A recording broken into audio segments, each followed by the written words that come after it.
I was recently at the Southern University Law School, and at the Southern, which is traditional black university, sharp kids there. And I put up this picture of the founders, and I said, you know, it's really unfortunate the founders are, as we all know, a bunch of racist, bigoted slaveholders, etc.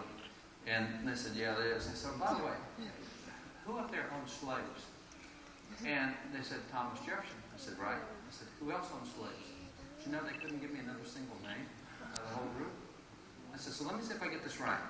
A group of 56 of them, one of them owned slaves, so they're all racist and bigoted slave owners? Is that the way this works? And it's like, I'll show you how this works. Let's take somebody like these two guys. In 1773, Rhode Island passed an anti-slavery law. 1774, Pennsylvania passed an anti-slavery law. 1774, Connecticut passed anti-slavery. This is picking up steam in America. 1774, King George III vetoed every anti-slavery law in America. He said, as long as you guys are British citizens, you're going to have slavery. We have slavery in the British Empire.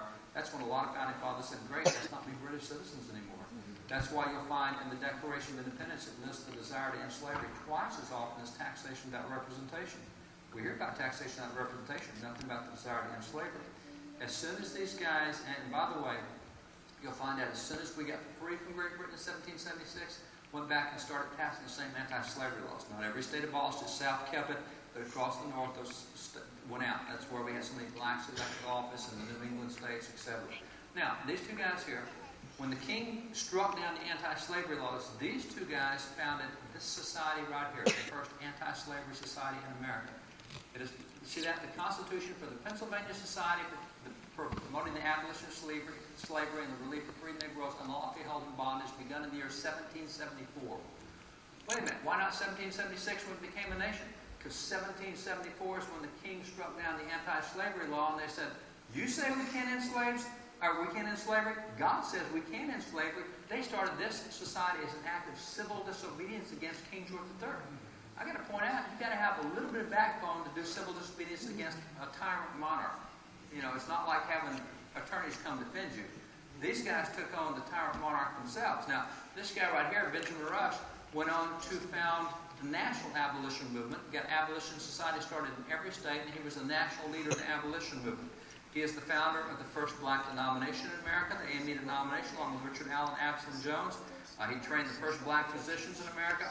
Huge civil rights guy. You also have folks like this man, Franklin. We mentioned him.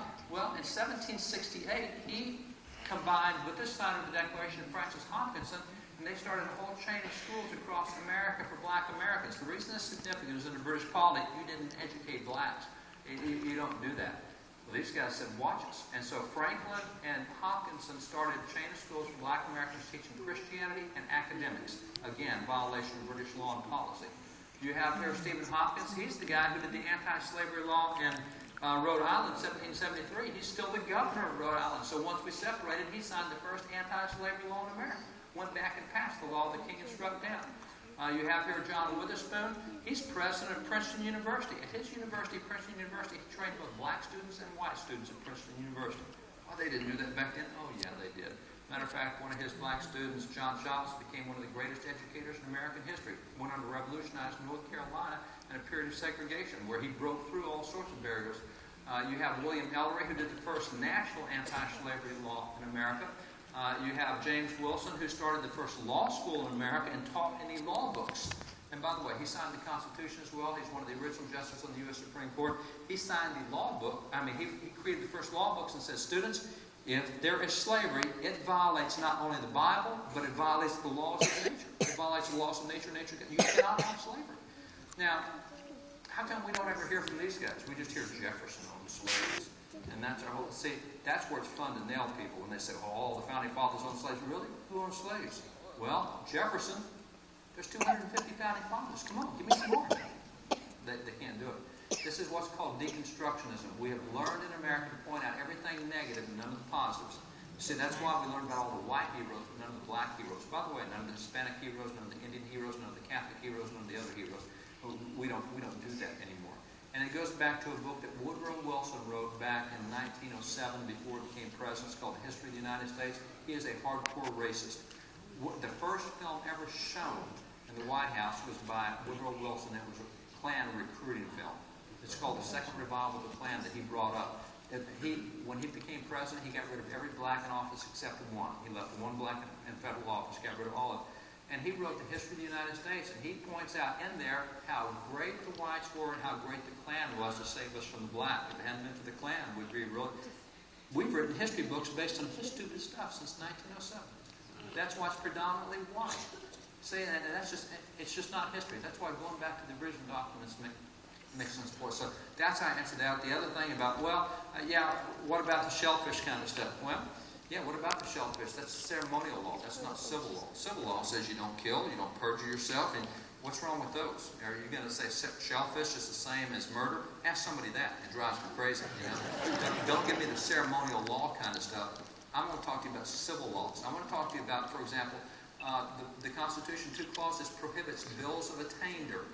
Why? Because Ezekiel 18:20 does, but nobody knows what bill of attainder is anymore. But it's in the Constitution.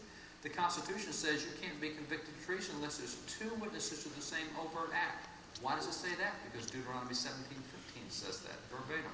See, so many of that stuff that they'll never talk about. So they find something that really doesn't matter over here and try to make everything look like it. What you got to do is start asking them questions. Okay, shellfish, put it aside. So do you disagree with the Bible and murder being wrong? Do you disagree with theft? Did you disagree with perjury? Do you disagree with what the Bible says about arson?